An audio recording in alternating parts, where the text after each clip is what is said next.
How you doing, everybody? It is your guy, Tazz Angel, with more car talk, good conversation you can ride to.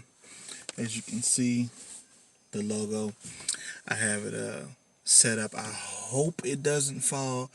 Um, I've done a little maneuvering to try to get it to stay. So hopefully it does. But um, if, for the ones who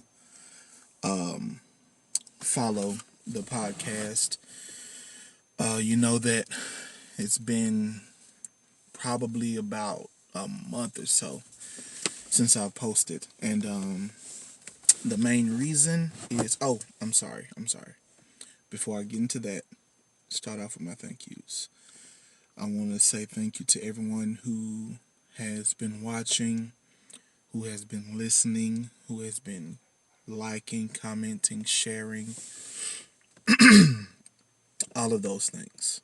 I want to say thank you for helping the podcast grow, for supporting me in the podcast.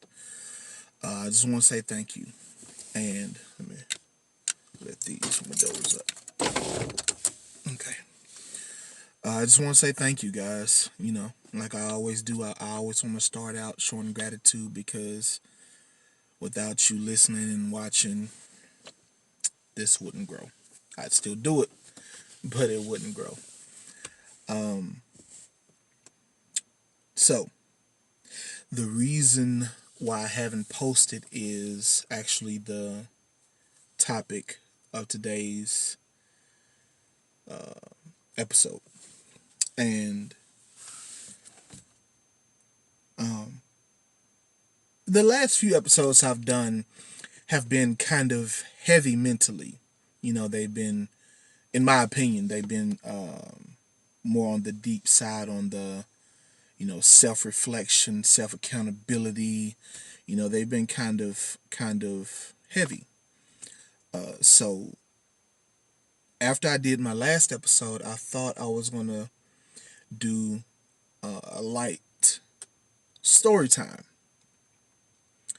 and it ends up I'm still gonna do a story time, kind of, but it might not be so light. But it's not heavy either. It's more just me kind of talking about what's been going on lately. And like I said, the reason why I haven't posted is the name of the episode, which is I tested positive for the coronavirus.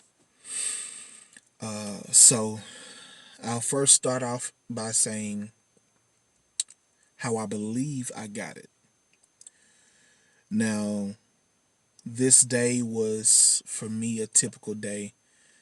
I either go to work and go home, or I go to work, take my son to work for lunch, go back to work, finish out my shift, and then I go home. I don't really do much. I don't require much. I'm a gamer. I watch my anime and things like that, and I just sit at the house. I'm a hermit. Um, but that's just who I am and how I am. I don't really like to party. I don't go out much. I don't trust people already, strangers especially. But I definitely don't trust. I have hiccups. I apologize for this, but I definitely don't trust strangers with alcohol in their system. So for that, I don't really go to many places. But this day, also because I'm a hermit and I don't really like going anywhere, I'm also very frugal. I'm very frugal. I do not like spending money unnecessarily. So when I'm at work, I usually pack and carry my lunch to work with me, and I eat whatever I brought with me. But this day, I didn't have any lunch. So I took my son to work. I'm going to not give details or names to keep down on the defamation of character charges. But I'm going to turn the light up a little bit. Yeah, I think that's better. But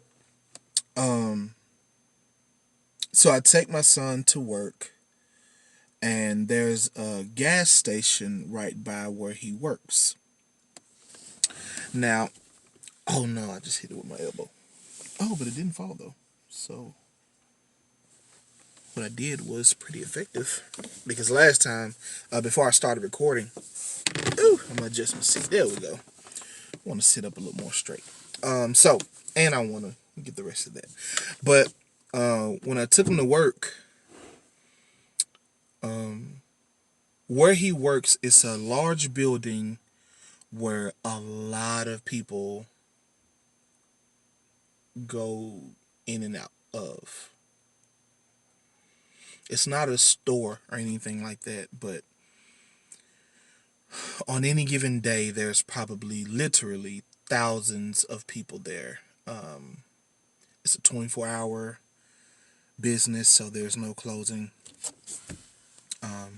And I'm sure, like I said, if not thousands, hundreds, easily.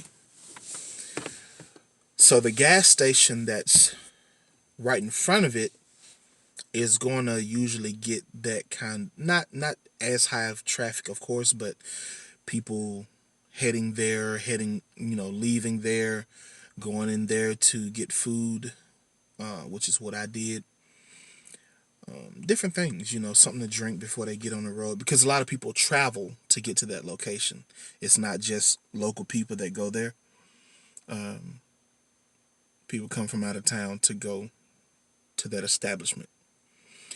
So, in that, like I said, the gas station that's connected gets quite a bit of traffic. And so I go there and I get what they call a cup of wedges, which is literally a cup filled with potato wedges.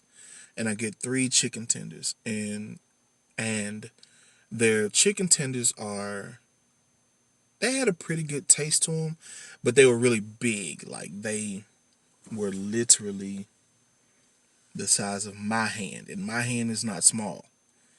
I wear a size 16 ring, 13 for the pinky, 12 and a half sometimes.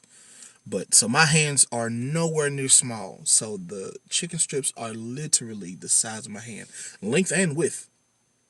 So 3 of those and a cup of wedges is more than enough to get me good on the lunch, right? So I get back to work, but traffic was kind of slow, so I didn't really have much time after I got back from dropping my son off at work to actually eat. So I only ate one of the tenders and a few of the wedges.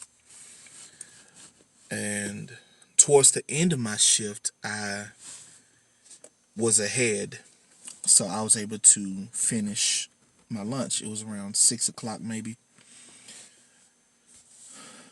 6:30.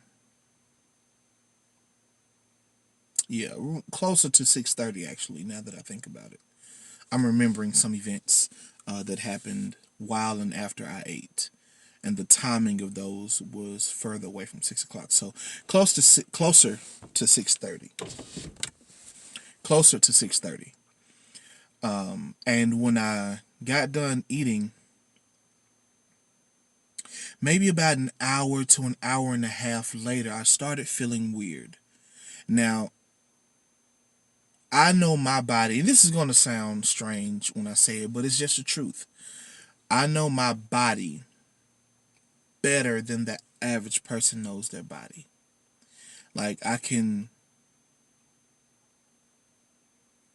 understand my body. I want to change it to understand, because I believe that's more fitting, especially with what I'm about to say next. So I can feel an air bubble all the way down here and maneuver it to where it comes up and the burp happens. I don't really have much trapped gas, because when I feel it, I can literally maneuver it up and out. So with that, I started feeling really weird towards the end of my shift.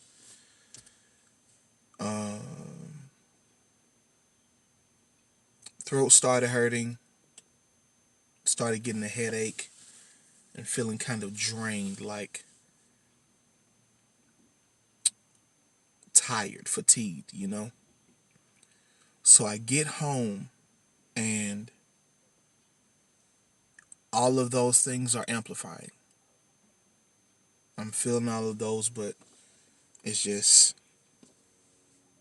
amplifying. It's getting more and more. My headache is becoming more intense. My energy is draining faster. My throat is hurting more intensely. And, well, so I tell my wife, hey, I need to go get tested again for COVID because I believe I have it. And she was like, well, you don't know. Don't just assume you have it and stuff. And I'm like, my body has gone down really quickly. I know my body. I don't get sick, guys. For the people who don't know me, a majority of my viewers, I don't get sick. I might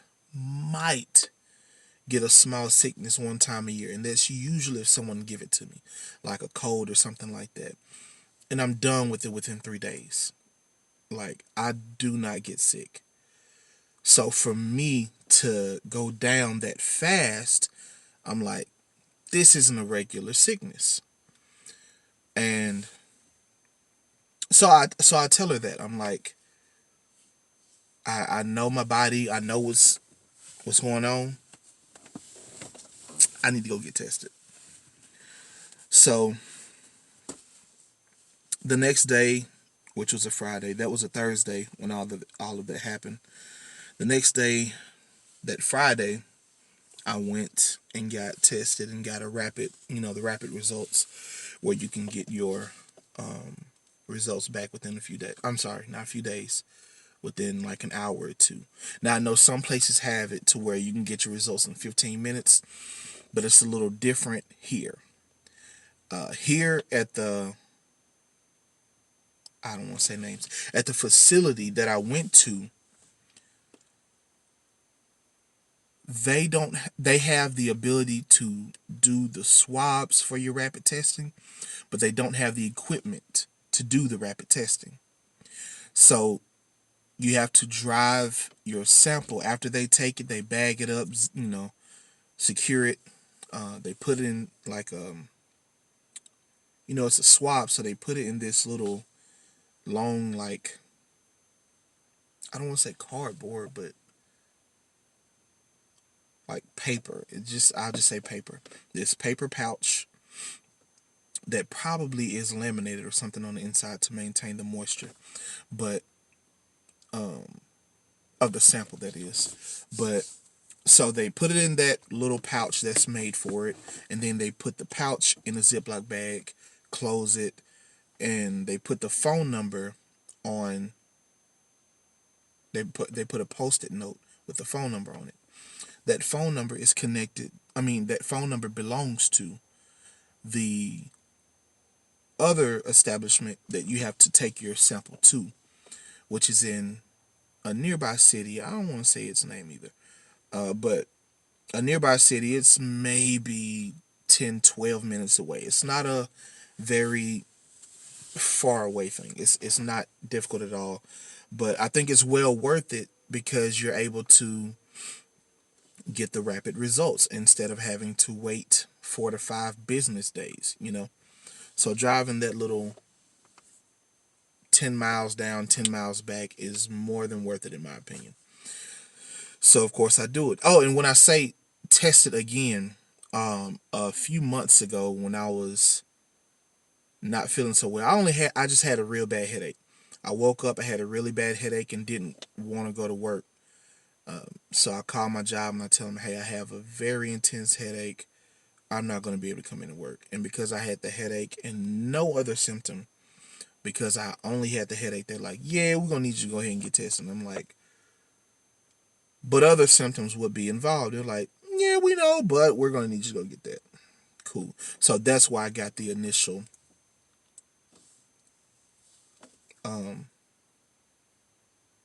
COVID test, and of course it was negative then because I just had a headache. Took a few Tylenol, laid down, was better. But so this one, take it down there after they swab me, of course. Also, I would like to talk about the swabbing experience. I've heard a lot of people talk about how unpleasant it was and how far they had to put the swab up their nose and all that, and that just is not what I've ever experienced. Either time, I've had to take a total of three. You know, the first one that I told you about for the headache, which of course was negative. Then when I got the positive, I had to take another one to become negative before I could return to work. So I've taken a total of three of them. And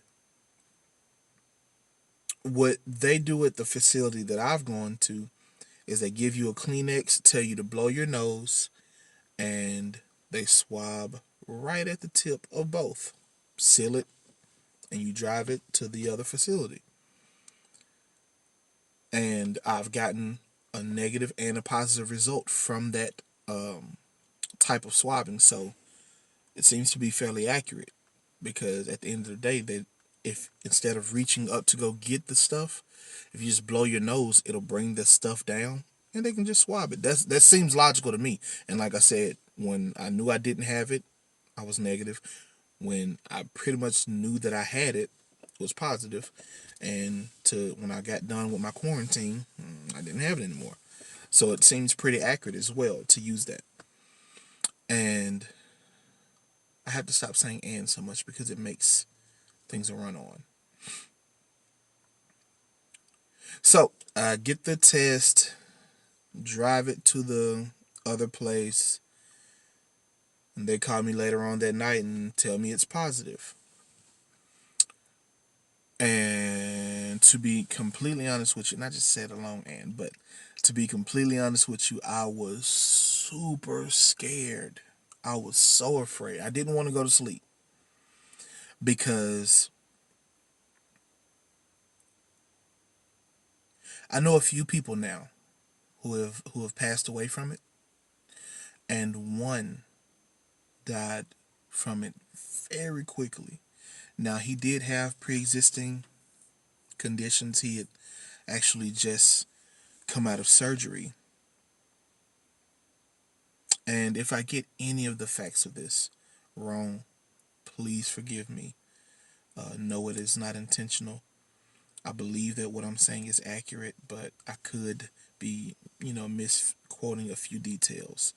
I don't believe I am, but there's always a possibility because it's not my life. I didn't experience it. I wasn't physically there. This is what I was told by my dad. My dad was very close with this guy. I don't want to say his name, but rest in peace to him. And my love and condolences to the rest of his family. He was the only guy that I knew that my dad could completely push himself with. When they would work out together. And he was the only guy that I'd ever seen my dad be able to go all out with. Because my dad was so much stronger than the average person that, the people who wanted to work out with him were usually working out with him so they could get stronger because they saw how strong he is. And I say is because he still works out. And he's 61 this year. He turned 61 this year, still working out. So this guy, was like I said, he and my father were really close, and I knew him, and I knew him really well. I wasn't close with him like my dad was because when I first met him, I might have been like 11 or 12 years old, but I knew him through my growing up and playing high school football and all that. Like my dad and I, we would all work out together. And again, he was the only guy that, like, if my dad wanted to do a max out day, he had to call him because he needed him to be the spotter. Now, when I got in high school, I could be the spotter, but I couldn't get under that weight. But he wanted someone who could both spot him and get under that weight and get it off of him too, and that was him. So he passed very quickly after contracting the coronavirus. He had, if I'm not mistaken, knee surgery and contracted the coronavirus from the hospital. And while he was in there healing from the knee surgery, that's when he contracted it. And his sister went to go get a change of clothes. And on the way back, she receives a call saying that he's not here anymore. And that's all I could think about because all of my symptoms came on so fast.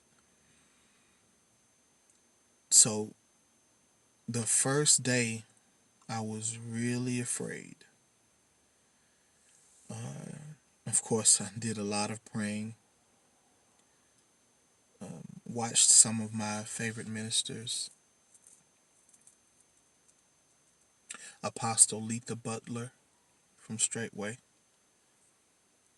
one of my favorites. My favorite, Pastor Keon Henderson of the Lighthouse Church in Houston, Texas, if I'm not mistaken. Oh, and Apostle Letha Butler, she's the pastor of Straightway Ministries in Utica, Mississippi. That is my home church, always will be. So I was doing all of those things. I already have life insurance and the beneficiaries. I don't really have many physical, valuable things, honestly, to like divvy out in the wheel or anything like that. The main thing that I have is the life insurance. So that's already in place. The beneficiaries are already in place, amount and all that. So I stay up until 4:30 to where my body I just couldn't stay awake anymore. And I lay down in the chair. We have a chair with an ottoman. I lay down in that, and that's what I sleep in for, several days. Because I'm quarantined, so I don't want to sleep, in my bed with my wife and then, give it to her. That would be selfish. So I sleep in a chair, with an ottoman. Super uncomfortable, at least at that time, because I've taken some great naps in that chair. So I believe it's more because I was sick. But it was super uncomfortable at the time, though. Terrible. Go to sleep. But before I go to sleep, I set an alarm. Even though I didn't have anywhere to go because I'm quarantined, I can't go anywhere. But I set an alarm because in my mind, I'm telling my soul and my body that I plan on waking up the next day or later on that day, since it was, you know, already after 4 o'clock in the morning. Wake up, obviously, because I'm here talking to you. And I feel so much better mentally. Body is still not feeling the best. Early on, the main symptoms that I had were the headaches, body aches, fatigue, and super unstable body temperature. I would be literally shivering one moment, and I put on sweatpants and a hoodie, and then I'm pouring in sweat. I unzip the hoodie, shivering again. So it sucked. It sucked. There were a few times where I actually had to go to sleep with a full outfit on. And I'll just say that that's not how I regularly sleep. No details required. So I had to sleep with an entire outfit on, like the hoodie and sweatpants. I would have to sleep with the whole thing on, and then I wake up to the hoodie freaking soaking wet from the sweat. Excuse me. But later on, the headaches and throat ache. I forgot to mention that throat ache. Headache and throat ache went away. Oh, excuse me. They went away. And I was taking emergency Tylenol and Mucinex. Those were the three things that I were taking. That I was taking. Ooh, I were. Those are the three things that I was taking at the time, constantly. So the fatigue, though, was probably the most prominent issue because everything I did made me tired. The example I tell everybody, because when I got back to work, of course, people are pulling up their mask when they see me and, dodge me and stuff. And I expected one thing about me, and I've said this before on here. When I expect something, when I know something's going to happen, it does not and cannot bother me when it does. I already knew it. So get back to work. People are, as soon as they see me, they're throwing their mask up, running around trying to dodge me and stuff, and it's cool. This will be its own story, so I don't want to say it right now. I'll return back to things dealing with work shortly. So, the people were asking me, about my experience, and what I said to them is what I'm about to say now. The worst thing, well, no, I'm sorry. The most prominent symptom, not worst, but most prominent symptom was the fatigue. My wife went and got a bunch of soup, of course, and that's what I was eating. And she made me a bowl of chicken noodle soup. It took me 4 sittings. And she had some Toll House crackers, the butter Toll House crackers, super good. I love those. Dang it, I said a brand. It is what it is. So she makes the soup and brings the crackers. And I started off trying to eat the crackers. I ate 2 of them, could not eat them. So I started eating the soup, and I would eat a little bit and just feel tired, and just I'm sitting on the ottoman and the chair is behind me because of course the ottoman is in front of the chair. So I take a few bites and I'm like exhausted from just chewing, and I just lay back like, oh. I am gassed. So I had to do that 4 times to finish that soup. And when I got done, I would put like 2 crackers in my mouth, drink some of the broth from the soup, and then eat it like that. So I was able to do that to eat the crackers. But it took me 4 total sittings to finish a bowl of soup and some crackers because everything made me tired. I couldn't even really play the game that much because I couldn't get excited, because the moment I'm like, oh, what in the world? Like I would just want to collapse. Everything made me tired, man. That fatigue sucked. So this one day, it's like a week later now, and this one day, I feel great. I'm feeling close to normal. And I want to say it was like a Monday. And my parents, of course, my parents and sisters, my family, they were calling daily, all of them. So I'm getting a minimum of 3 calls a day, which I don't really get many calls because I don't really talk to people like that. But so I'm getting, all these calls, and my mom calls me this day and she's like, "Hey, how you feeling? Are you okay?" And I'm like, "Yeah, man, I'm feeling super good. The fatigue is starting to go away because at this point I've been drinking emergency constantly, and I got some multivitamins as well, which is something that the nurses and the doctor, actually, the doctor and the nurses out in the facility told me. Yeah, yeah, I'm right. I just had to make sure I was right. They gave me some paperwork and stuff when I got the swab.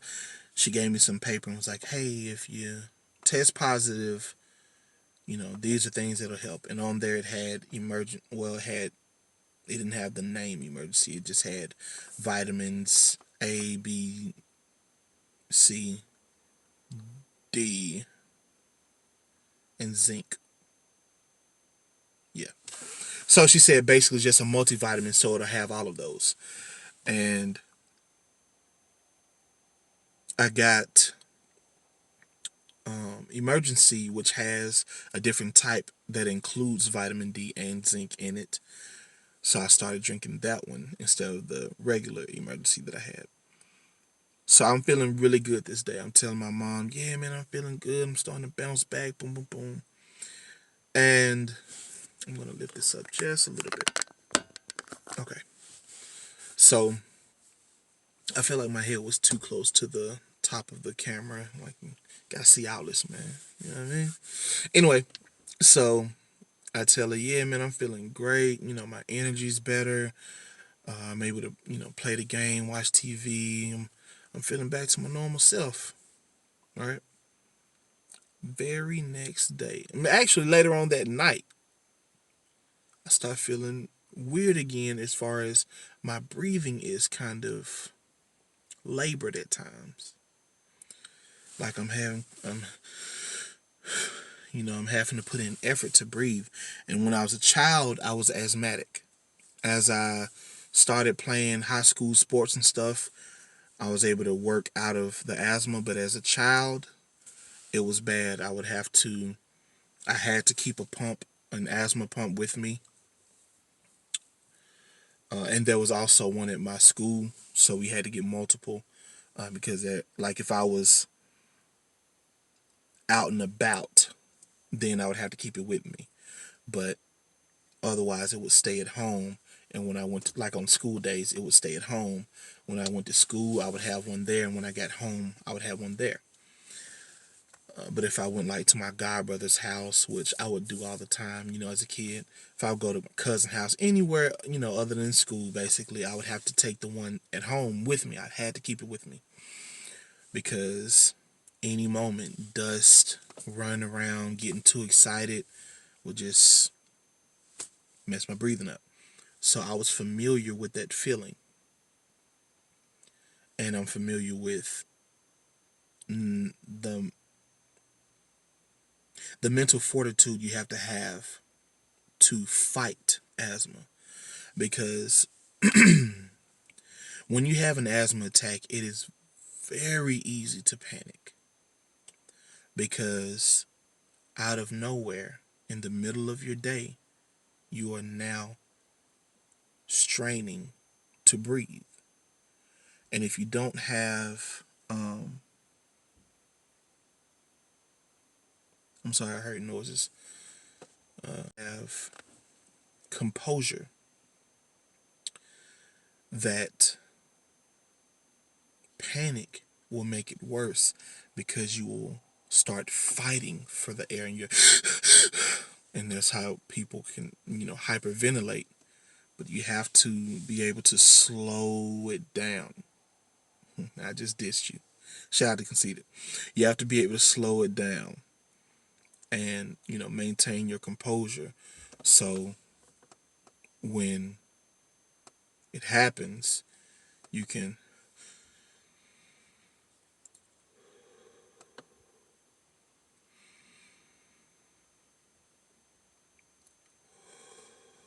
and you have to kind of make it happen because at this point your chest is constricted, so it's not able to, I'm sorry, your lungs are constricted, so they're not able to easily hold the amount of oxygen that they normally easily hold. You have to make it hold that amount. So like I said, I'm familiar with that. I'm familiar with having to slow down and make sure I'm breathing. But as time went by, my breathing The breathing alone felt weird. Without the lung constriction, breathing felt weird. And what I mean is, when I would take the deep breath to try to make my lungs hold that oxygen, the air would feel really cold. And because of that, it would like, it would kind of push it back out. Because, when you're cold, it's like, it's kind of, your breathing gets choppy. So that air, I would try to inhale, it would feel cold and kind of constrict my lungs and kind of push that air back out. And I called the clinic that I went to get tested and told them what was going on. This is the next day now. I'm sorry. So then when I wake up, after I started feeling that way towards the nighttime, went to sleep, woke up, it was worse. That's when it was feeling cold, and it was hard for me to hold the air in and keep the oxygen basically. So because of that, I called the clinic that I went to get tested, and I tell them what's going on. And the lady was like, okay, it was a front desk. She said, okay, I'm going to tell the nurses and have them call you back. They never called back. So then I tell my wife, hey, this is what's going on. Because, usually as men, we try to just ignore things and just keep going like, nah, I'll be all right. But because I already have the coronavirus, I don't have the luxury of saying, nah, I'll be all right. Because I'm already in a compromising position. So I don't have the luxury of like brushing any medical issues off. So I tell my wife, and she's like, all right, we're going to the emergency room. And honestly, in my mind, I'm like, we ain't got to do all that. Like, I felt like that was excessive. I'm like, I'm just having a little trouble breathing. Like, and I know that sounds so crazy, but this is how a lot of people think, and a lot of dudes especially. I'm just having a little trouble breathing, man. I'll be all right. We ain't got to go there. Because I don't feel like it's extreme enough. I don't feel like it's an emergency. Emergency room for emergencies. I didn't feel like it was an emergency. And I'm specifically saying feel like, not think. Feel like. Excuse me. So, I don't know if y'all heard that. It was like, and then I burped. I pushed that up. Like I felt it, and I pushed it up. And then. Anyway, so get to the emergency room, and I'm sitting down in the front because she called them and let them know what was going on, so I didn't have to fill out any. And I had been there before, so I didn't have to fill out the paperwork. I already had my insurance card and information stuff in the file, so didn't need any of that. So I'm sitting in a chair right here. Walk through the door. You walk through the door, and it says, "Wait for nurses to open this door." There's a door that takes you from outside, and then there's this little area in the middle. I don't know what that's called, honestly. Just an area. And then this door, when it opens, it takes you inside of the hospital. So you're outside, you go through doors, and you're in this little middle area of just space. And then you walk through these other doors to actually be in the hospital. So I'm sitting at these doors where it says wait for the nurses to open the door for about 3 minutes. The nurse and this dude, I don't know what his position is, so I don't want to throw it out, but I know that initial lady is a nurse because, like I said, I've been there before, so I knew her. So they look at me When I first walk through the doors from outside, when I first get into this little middle area, I'm like, hey, I'm here. They both look at me and acknowledge me, and they continue talking. So I'm like, maybe they're talking about something very important. This is an emergency room. I don't know. After 3 minutes, I didn't care anymore. I just opened the door. It was one of those, the automatic doors, like when you walk into grocery stores, how they are automatic, the automatic sliding doors. It was one of those. But what it was, the automatic part was turned off, so you had to physically slide it open and closed. So after those 3 minutes, because I'm looking at my watch, so after those 3 minutes, I just and walk in and sit down because I've already had coronavirus for a week. I'm having trouble breathing, and y'all are just sitting over here talking. No. So I just walk in and sit down. So I'm sitting down here. The nurses are right here in, I'm sorry. The nurses are right here in this little station, behind the glass and stuff. And I'm sitting right here where I'm able to see them. Right here, there's this little divider, a partial divider, and there are more seats. And they're a total of about 8 to 12 feet away. Not far. So when the doctor finally comes out, she goes to the divider and is like, hey, can you come sit over here? And I looked at her and I looked at the chairs that were about 8 feet away from me. And I just look away. Because in my head, I'm like, you are a stupid human. Why are you making me get up and move 8 feet? Whatever you have to ask me where I'm sitting at. Because I'm obviously not feeling good. Because it's 11:30 at night and I'm in the emergency room. So I was so mad that I couldn't talk. Because if I said things, I would have had an attitude, been snappy. So I couldn't talk. So she asked me again, hey, sir, can you come over here? And I just get up silently. Just get up, sit down. What's your name, birthday? You know all the information they ask. Why are you here? So I go back. I don't think I should really detail this too long because it'll make the story way too long. But so I go back there, wait forever for testing. They keep telling me to take a pee test. I'm sorry, to give them a urine sample, not a test, but a sample. But I'm like, I don't have to pee, so can I get something to drink? So they bring in 2 little cups of ice water. So I'm drinking on them, and then the doctor who's here to put the hot IV up and all that, she's like, she hooks up everything and she gets ready to leave, and I'm like, hey, y'all got any food in there? Because I literally haven't eaten that entire day. I'm like, hey, do y'all have anything that's edible around here? She's like, no, you can't eat or drink anything until you have your your scan. They basically did an X-ray on my chest, so you can't get that until you get your scan. You can't eat or drink.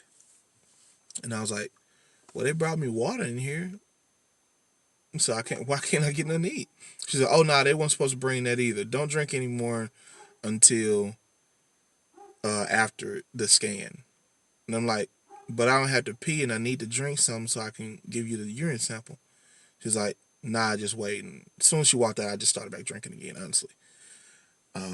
Because I hadn't eaten or drank anything that day. I may have had an 8 ounce cup of emergency earlier, but that's all I had because I was in the bed all that day. So wait. I finally pee and give them the urine sample, and they never use it. They never use it, and they aggravate the crap out of me because they kept saying, "Hey, we need that urine sample. Hey, can you get that urine sample?" They would when they left, they were calling in on the little, the mic that be like connected to the bed or whatever. Hey, did you get that urine sample? No. But when I finally did, I called up there. Hey, I got the urine sample done. Can I get a blanket? It's cold in here. I'm on the phone with my wife because, she's calling, checking up on me, see how long it goes. We're on the phone for an hour and 5 minutes. I still didn't get my blanket, and they still haven't gotten this doggone urine sample that they rushed me to give them.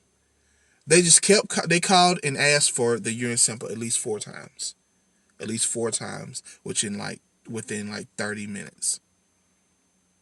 They were like really rushing me on that, which is why I had to say I'm gonna go ahead and drink this, even though you told me not to. I need to drink this water so y'all would leave me alone. I give you the urine sample.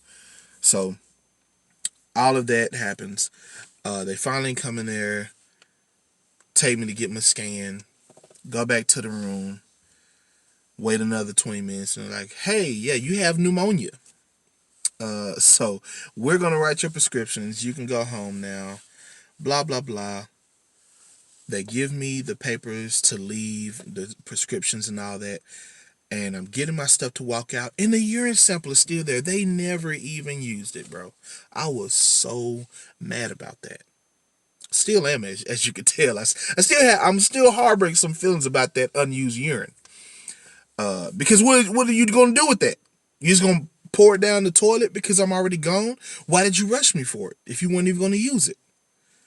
Anyway, so I have pneumonia now, and that's what was wrong with my breathing. And my wife has, I don't want to tell her business, but she has some conditions to where she's had to have some asthma pumps at points in time. So I was able to use one of the pumps that she wasn't using anymore. And that was one of the things that helped me through. And oddly enough, I don't really drink, but I usually have some type of alcohol for if I want to drink something, which is rare. And more so if I have a friend or two over that drinks, and I'll let them have some. So I think I'm like, man, alcohol is sterile and like sanitizes things. I'm talking about like just the element of alcohol. And I'm like, that whiskey I got in there is like 70 proof. Sound like they got a lot of pretty high alcohol percentage. I wonder if I drink a little bit of it, will it help? Take a little shot of it, and it actually opens up my lungs, and I'm able to breathe a little bit. And I'm like, yo, this is weird because I don't really drink. And now that I have pneumonia on top of having the coronavirus, alcohol is helping me breathe better. Weird. So do all of that. Um, Now I'm taking the pneumonia medicine that they gave me, and I'm getting more energy now. I'm like a week and a half into it. I only got like 3-4 more days before I'm able to go retest, and that's when I take my last day of pneumonia medicine. So I'm able to move around. My fatigue is pretty much gone. I can play the game. I'm talking trash on the phone with my homies. You know all that stuff. I'm feeling like me now. So I get tested again after 14 days. Excuse me. And it's negative. So, woo. This is Thursday evening. I'm sorry. No, I'm right. This is the Thursday evening because remember I tested on Thursday. So 14 days later, it's another Thursday. So I test on Thursday. They tell me later on that day that I'm negative. So the Monday I had to return back to work. Get to work. Of course, I got my mask on because I know people gonna be like, "Oh, are you back already?" Yeah, I've been gone for like 17 days, boy. Because I quarantined for 14 days, but my work shift, like when I was negative on that Thursday, my shift had me still off for Friday, Saturday, and Sunday, and I didn't return till Monday. So that Thursday was 14 days. 17, Friday, Saturday, and Sunday made 17, and then I returned on the 18th day, which was that Monday. This Monday that just passed.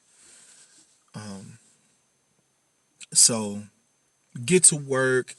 Of course, people, man, how'd you feel? Are you okay now? Do you still feel bad? Like basically trying to fish to see if I still am sick so they can dodge me some more. And I'm cool with people dodging me because I don't really like people like that.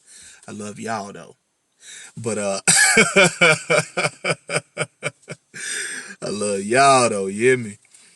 But most people I don't really like them. Big another story for another day. So I tell them, all the stuff that I've told y'all in a much shorter form. Why are you pulling up right behind me?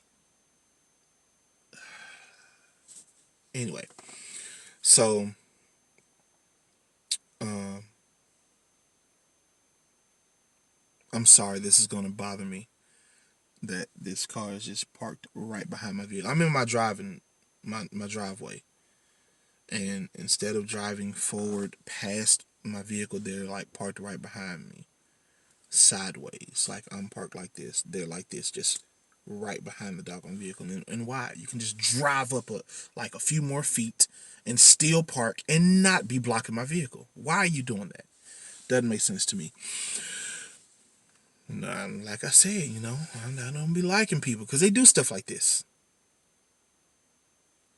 So while I'm there at work, about 8:30, the HR person comes in the lab, quality lab, because I'm a quality tech. Comes in the lab and's like, "Hey, you can't be here." And I'm like, "I tested negative though." "No, you can't be here. You gotta come here to my office now." So I go to the office and I'm gonna try my best to not throw a gender out. Because again, I just don't want people trying to be like, "Oh man, this person, blah blah blah." So the HR person, I'll say that. The HR person is like, "Hey, you have to leave because when was your last symptom?" And I was like, "Well, the last day I took my medicine was last Tuesday. Today is Monday, so that was 6 days ago. I haven't had any symptoms since that day. And honestly, I hadn't had any COVID or coronavirus symptoms since before that. Those are pneumonia symptoms that I was feeling." She's like, "Okay, yeah, I try my best. I'm sorry." The HR person is like, well, the policy says you have to be gone for 14 days after your last symptom." And I'm like, even after I test positive and the hospital is telling me that I don't have this, I still can't be here because of a day that I had a symptom? It's not when I test negative. And I contact the clinic and they load my results up on a portal. I screenshot that result and I send it to her work phone to show that I'm negative. She, I've not already said she is over with. So she's like, "Yeah, no, you still have to leave. So your return date will be the 17th, which is the next Tuesday, but I'll be scheduled also to actually be next Wednesday." And I'm like, man, this is stupid. So she gives me like short-term disability paperwork and all that to fill out, blah, blah, blah. So now I leave because I'm the type of person that when I'm told something and when something is set in stone, I just adjust to it. So now I leave there. I go to Walmart. I'm like, I go to the store. I go to the store. So I'm finna get me, I already have bacon and maple flavor sausage at the house. I'm finna get some eggs, some butter, some cheese. I'm finna make me a bomb breakfast. Get on the game, go crazy. Because me and the homies have been playing the Division 2 heavily lately. So I'm like, I'm finna be in there, you hear me? Go to Walmart, pick up my stuff, boom, boom, get back to the house. It's like 10:15ish. My wife is getting ready to leave the house because she has a job interview. So, um, when I got ready to leave work, the HR lady, she told me about short-term disability, but she said that she was going to contact me later with the actual stuff, the phone number to call or the website or whatever. So she calls me while I'm sitting in the car because it feels so good. It was a beautiful day. It's like a nice 70, 72 degrees, partially cloudy, not much sun, nice breeze. It just felt amazing. So I'm just sitting in the car with the windows down, just like taking in, nature as much as you can sitting in the car. I could have sat on the porch, but still, I just pulled up. So got the windows down. I'm just sitting back, just enjoying the day. Get the call from the HR lady, and I'm expecting it to be her being like, "Hey, yo, this is the phone number, the website." She's like, "Nah, I just got off the phone with corporate. You can come back to work now, and we'll just pay you for the difference since we sent you home." What? So now I gotta come back to work? Man, I ain't trying to see y'all, bruh. Man, in my head, I got my breakfast. You know what I'm saying? So I'm like, hey, well, it's gonna be a little while. I ran to the store since y'all sent me home. Oh, okay, that's okay. Just come back when you're ready. So I take all the bags in. It wasn't but a few of them. But I take the bags in. I'm like, man, forget this. I'm getting my breakfast. I go to the first place. I'm not gonna say their name. They stop serving breakfast at 10:30. It's 10:37. I'm like, man, forget y'all. Right across literally, this is the facility. Not even across the street because there's no street separating them. I just drive out of one parking lot into out of one piece of property, just drive right into the other one. It's just a little strip of concrete that connects the two of them. They're like built on the same plot right beside each other, basically. So I just drive out one and go straight to the next one. Get two sausage, egg, and cheese biscuits. And I'm like, man, they're not gonna stop my breakfast. I had plans for breakfast. I'm getting that. So I tell the homies what's going up. I'm like, man, work, they being stupid. They send me away. They telling me to come right back and stuff. Man, these dudes being stupid. I'm finna give me something to eat. So I eat the biscuits, right? And they're super good. I'm relaxed. They done made me sleep in that. That itis done got hold to me now. So I hit the homies back up. I'm like, hey, y'all, I think I'm gonna have to take me a nap first. I gotta take me a nap. I can't go to work right now. I ain't gonna be good to nobody. And they've had so many different things to happen since I was gone. Why am I doing that? Since I was gone. So I know I'm having to learn stuff when I get back. I'm gonna have to be retrained on, hey, this is the new way we do that. Hey, this is the new way we do that. Then so I take my nap and go back. Now this is what I was saying. I was going to talk about work, and I'm reaching an hour, so I'm gonna go ahead and wrap this up pretty quickly. Hopefully, I'm gonna try my best. I promise. So get to work or back to work. The entire quality department had been quarantined. When I was gone, there was a person who came in from another facility. Not saying the location or the name. This person was positive and was walking around. That person had to train the entire quality lab because they were telling them all the new things that we were going to do. That person also was out on the floor with the different supervisors, with some of the different operators. So multiple people had to get quarantined and tested positive because, they tested positive and had to get quarantined because of their interaction with him. So when I first got back to work, being that it was quality people that got quarantined, and it was like just a couple of days after I got quarantined, they were assuming that I was the reason why the whole doggone quality department was quarantined. I'm like, nah, nah, nah, nah, nah. It's this human that came here to train them that messed them all up. So I had to straighten that out because I'll take blame for what I've done. I'll be accountable for what I've done. But you ain't gonna put no evil on me, Ricky Bobby. You can't do that. You can't. I just can't let it happen. Whew. So that was my experience with COVID. I hope I never have any form of experience with it again be it me, my family, my friends, anyone that I care anything about, anyone that I know. And I don't want to have any other experiences with it. So, with that being said, I am going to wrap this up because we're at an hour now. I appreciate you guys for listening. I definitely appreciate you guys for the donations. Cash App is my Cash App is $Tazz the Angel. That's TAZZDAANGEL. Let's move that a little bit closer. Oh, that sound effect was funny. TAZZDAANGEL. PayPal is, if I'm not mistaken, they have it called PayPal or Pay Me or whatever. But either way, my name on there is also Taz the Angel. So I would prefer that you use Cash App because it's much more simple. And yeah, we're just gonna do that because I'm almost done anyway.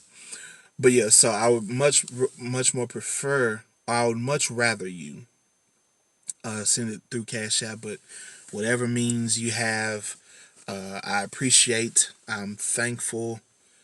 Um, yeah, yeah, I appreciate all of that. Shout out to the people who listen, who share, like, comment, watch, all of these things. I appreciate you guys for listening and supporting. I'll be back with more car talk, good conversation you can ride to. I love y'all, and y'all have a great day, morning, afternoon, night. All of it. Make it great. See y'all soon.